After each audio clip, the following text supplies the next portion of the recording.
Hello दोस्तों, नमस्कार। Green Hindi कहानियां में आपका बहुत बहुत स्वागत है। दोस्तों, अगर कहानी आपको पसंद आए तो कृपया चैनल को जरूर सब्सक्राइब करें और वीडियो को लाइक करें। तो दोस्तों चलिए शुरू करते हैं। हनी ने एयरपोर्ट पर भारी मन से अपनी मॉम और डैड से हाथ हिलाकर विदा ली थी। उनके एयरपोर्ट के भीतर जाते ही उनके मन का सारा संताप उसकी आंखों की राह अश्रुधारा के रूप में बह निकला था। बड़ी ही मुश्किल से अपने आप को संयत कर वो एयरपोर्ट से बाहर आई थी।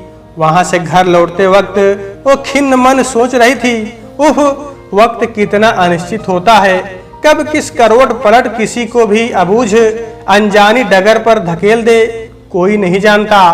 आज से 3 महीने पहले आंखों में आगत छुट्टियों के असंख्य खुशनुमा सपने संजोए उसने अपने जन्मदाता की जन्मभूमि पर कदम रखा था। कितनी खुश थी वो तब। मनोविज्ञान में पोस्ट ग्रेजुएशन करने के उपरांत वह रिसर्च कर रही थी।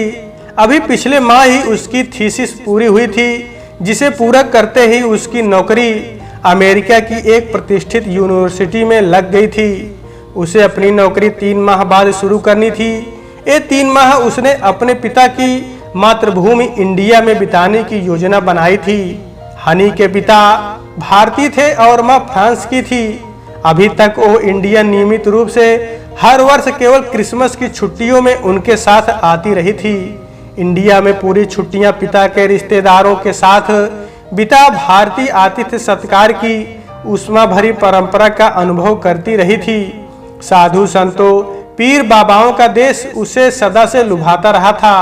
विभिन्न धर्मों, मतों, मतावलंबियों, मंदिरों, मजारों, कब्रगाहों को अपने आप में समेटे हुए इस रहस्यमय देश की समृद्धि, विरासत एवं संस्कृति शुरू से उसके आकर्षण का केंद्र रही थी। इसलिए इस बार उसने 3 माह के भारत प्रवास की योजना बनाई थी, जिसके दौरान वह भारत को नजदीक से देखना चाहती थी। लेकिन उसे क्या मालूम था कि हालातों का सर्वथा नया मोड़ उसे इंडिया को सदा के लिए अपना निवास स्थान बनाने को मजबूर कर देगा।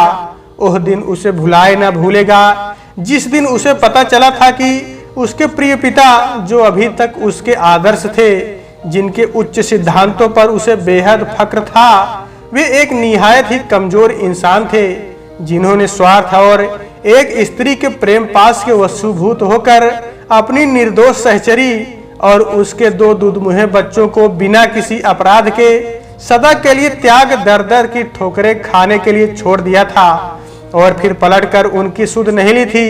वो क्षण उसके मानस में सदा के लिए अमिट हो गए थे, जब उसे अपने पिता के अपनी पूर्व पत्नी के प्रति किए गए विश्वासघात एवं छल की कहानी उसके सामने प्रकट हुई थी और घोर निराशा और अवसाद के पलों से आंख मिचौली खेलते हुए कब वह विगत दिनों की सुखद यादों की पगडंडी पर भटक आई थी, उसे भान ना हुआ था। इंडिया में कदम रखते ही वे मानो दूसरे ही दुनिया में पहुंच जाते थे। उनका परिवार एक सुखी आदर्श परिवार था। प्रोफेसर माँ और प्रोफेसर पिता ने उसे और उसकी छोटी बहनों को बेहद लाड दुलार से पाला था। भारतीय पिता के लालन पालन में भारतीय संस्कृति का परिचायक अनुशासन के अंकुश ने उन दोनों बहनों को एक लक्ष्यपूर्ण जीवन की सौगात दी थी, जिसने उन दोनों को कभी राह में भटकने नहीं दिया था।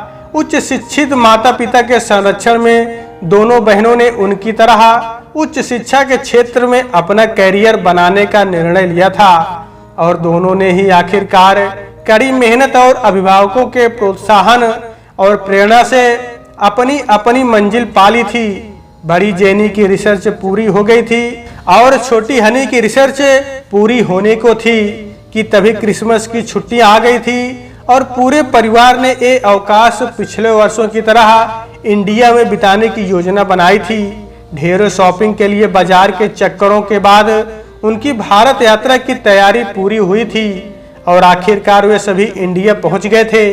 इंडिया में पहले तो उन्होंने सुदूर केरल प्रांत के अपेक्षाकृत उष्ण परिवेश में क्रिसमस बड़ी ही धूमधाम से मनाया था और फिर पूरा परिवार वापस दिल्ली आ गया था। पिता के रिश्तेदारों के साथ दिन बिताने के लिए दिन हंसी खुशी बीत रहे थे। चाचा ताऊ बुआओं के स्नेहिल सानिध्य में की तभी एक दिन देवयानी उनकी सौतेली बहन ने उन दोनों को अपने यहाँ दोपहर के भोजन पर निमंत्रित किया था और वह निमंत्रण उसके जीवन में मानो भूचाल ले आया था। देवयानी के यहाँ एक कृषकाय वृद्धावस्था की दहलीज पर पांव रखती सौम्य महिला को देखकर उसने उससे पूछा था, ये कौन है? और जवाब में उनका उत्तर, मेरी माँ। सुनकर हनी मानो जीते जी मर गई थी। सुनने में शायद भूल हुई हो, ये सोचकर उसने देवयानी के समक्ष अपना प्रश्न दोहराया था, ये वृद्धा कौन है? और प्रत्युत्तर में मेरी माँ सुनकर हनी को लगा था मानो उसके पैरों तले जमीन नहीं रही थी, मानो उसकी संपूर्ण चेतना को लकवा मार गया था। उसने अपने पिता से सुना था कि उनकी पूर्व पत्नी से उनके 2 बच्चे थे जो अपनी मां की मृत्यु के बाद इंडिया में उनके पिता के घर पले बढ़े थे, लेकिन आज उनकी पूर्व पत्नी को अपने सामने जीवित देखकर वह भौचक्की रह गई थी। एक के बाद एक असंख्य प्रश्न उसके जहन में कौंध उठे थे। तो पापा ने अपनी पहली पत्नी के रहते हुए उसकी मां से विवाह किया था, आखिर क्यों? ऐसा क्या कारण रहा होगा जिसने उसके पापा जैसे उच्च आदर्शों और सिद्धांतों वाले व्यक्ति को उन्हें तिलांजलि देने के लिए मजबूर किया होगा? क्या मां से विवाह करने के पश्चात भी पापा ने उनसे रिश्ता रखा होगा? यह सब सोचते सोचते तनाव के अतिरेक से उसके स्नायु तन उठे थे और वह देवयानी के यहाँ से बिना खाना खाए घर लौट आई थी। जीवन के इस मर्मांतक रहस्योद्घाटन ने हनी की पूरी दुनिया उलट पुलट दी थी। उसके शांत सुकून भरे जीवन का समीकरण गड़बड़ा उठा था। उसे लग रहा था मानो अभी तक वो एक झूठी दुनिया में जी रही थी, जहां था तो सिर्फ धोखा, फरेब और विश्वासघात। जिस पिता ने कभी उसकी उंगली थाम उसे चलना सिखाया था, उसे उच्च सिद्धांतों की थाती सौगात में दी थी, उन्हीं पिता ने उसे जीवन के इन निगेटिव मूल्यों से रूबरू करवाया था। पिता का असली चेहरा देखकर वह भीतर ही भीतर टूट गई थी और तभी उसने अपने जीवन का एक अति महत्वपूर्ण निर्णय लिया था। घोर मानसिक यंत्रणा के दौर में उसने सोचा था, मुझे अपने पिता द्वारा किए गए विश्वासघात का प्रायश्चित करना होगा। मुझे अपनी बड़ी माँ के नैराश्य से भरे जीवन में नई आशा और उत्साह का संचार करना होगा, जिससे वह अपनी बाकी की जिंदगी सुकून से बिता सके। यह सोचकर उसके विषादग्रस्त मन को तनिक सांत्वना मिली थी और कब वह नींद के सुकून भरे आंचल में सिमट गई थी उसे पता तक ना चला था। अगली सुबह अपने फैसले को कार्यान्वित करने का समय आ पहुंचा था। उसने इंडिया की कई नामचीन यूनिवर्सिटी में विजिटिंग फैकल्टी के पद पर आवेदन कर दिया था। उसकी उच्च शैक्षणिक योग्यता को देखते हुए अधिकतर यूनिवर्सिटी में उसकी नियुक्ति हो गई थी। इन 3 माहों में वो अपनी सौतेली माँ के बहुत करीब आ गई थी। पिता के उन्हें छोड़ जाने के उपरांत कैसे उन्होंने अथक संघर्ष कर दोनों के कपड़े सिलकर और स्वेटर बुनकर 2 नन्हे बच्चों की जिम्मेदारी उठाई। ये सब सुन उसके रोंगटे खड़े हो जाते और जन्मदाता के अपनी निरपराध पत्नी को बिना किसी दोष के छोड़कर जाने के पाप का प्रायश्चित करने का संकल्प और मजबूत हो जाता।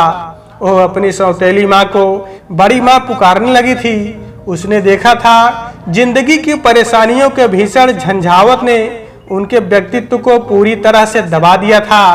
पूरे दिन वह मात्र वो घर के कामों में रसोई की दीवारों के मध्य दिन रात रूखा सूखा खाकर गुजार दिया करती थी। हर वक्त गायत्री मंत्र होठों में जपती रहती थी। इतने दिनों में उसने माँ को एक बार भी हंसते नहीं देखा था। हंसी खुशी जीवन बिताने का उत्साह मानो पूरी तरह से चुक सा गया था और इस सरल हृदय इंसान की बर्बादी का कारण मात्र और मात्र उसके पिता थे। यह सोचकर वो भीतर तक सिहर उठती। कई प्रसिद्ध यूनिवर्सिटी में नियुक्ति के उपरांत जिंदगी एक निश्चित ढर्रे पर चल निकली थी। अपनी व्यस्त दिनचर्या से बचा हुआ समय वह बड़ी माँ के साथ गुजारती, उनसे बातें करती, जिंदगी के कठिन संघर्ष की आंच में तपे हुए उनके व्यक्तित्व की परतों की भीतरी तहों में सेंधमारी की कोशिश करती। अपनी प्रेरक बातों से वह बड़ी माँ का जिंदगी जीने का खोया उत्साह वापस लाने की भरसक कोशिश करती। उसने उनके लिए अनेक गहरे आकर्षक रंगों की साड़ियां ला दी थी। शाम को खाली वक्त में वह बड़ी माँ को घर के पास के पार्क में ले जाया करती, जहां उसने माँ की दोस्ती अनेक समवयस्क महिलाओं से करवा दी थी। उसके अथक प्रयासों से माँ का अपने आप में सिमटा व्यक्तित्व मुखर होने लगा था। इतने वर्षों तक पति द्वारा दिए गए घावों के बोझ तले दमा सहमा व्यक्तित्व परत दर परत खुलने लगा था और देवयानी और हनी के स्नेहिल संरक्षण में उनकी जीवन जीने की उमंग एक बार फिर लौटने लगी थी। वो अब पहले से अधिक बोलने लगी थी, जिंदगी में रुचि लेने लगी थी। माँ के स्वभाव में आए इस परिवर्तन से दोनों बेटियां बहुत खुश थीं। माँ अपने समय की आर्ट ग्रेजुएट थी, अंग्रेजी बोलना पाती थी लेकिन समझ लेती थी। हनी ने उन्हें एक लैपटॉप उपहार में दिया था और उन्हें उसे चलाना सिखा दिया था। घर के कामों में उनका हाथ बटाने के लिए एक नौकरानी की व्यवस्था कर दी थी। पार्क में घूमने के दौरान हुई बड़ी माँ की मित्रता भी बढ़ने लगी थी। उनकी अनेक अच्छी सहेलियां बन गई थी जो यदाकदा घर आने लगी थी। उस दिन माँ का जन्मदिन था। दोनों बेटियों ने उनके जन्मदिन पर घर पर एक सरप्राइज पार्टी रखी थी, जिसमें उन्होंने माँ की सभी सहेलियों को आमंत्रित किया था। साथ ही उनकी बहन और भाई को भी निमंत्रित किया था। अपने जन्मदिन पर अपनी बहन, भाई और सभी सहेलियों को देख उनकी खुशी का पारावार नहीं रहा। उनकी आंखों की चमक और होठों पर मंद मंद मुस्कान उनके अंतर्मन की खुशी का इजहार कर रही थी और उन्हें यूं हंसता मुस्कुराता देख हनी को एहसास हो रहा था मानो आज उसका प्रायश्चित पूरा हुआ। तो दोस्तों, आज के वीडियो में बस इतना ही। कहानी अगर आपको पसंद आई है तो कृपया चैनल को जरूर सब्सक्राइब करें और वीडियो को लाइक करें। तो दोस्तों, आपसे फिर मिलते हैं अगले वीडियो में। तब तक के लिए नमस्कार।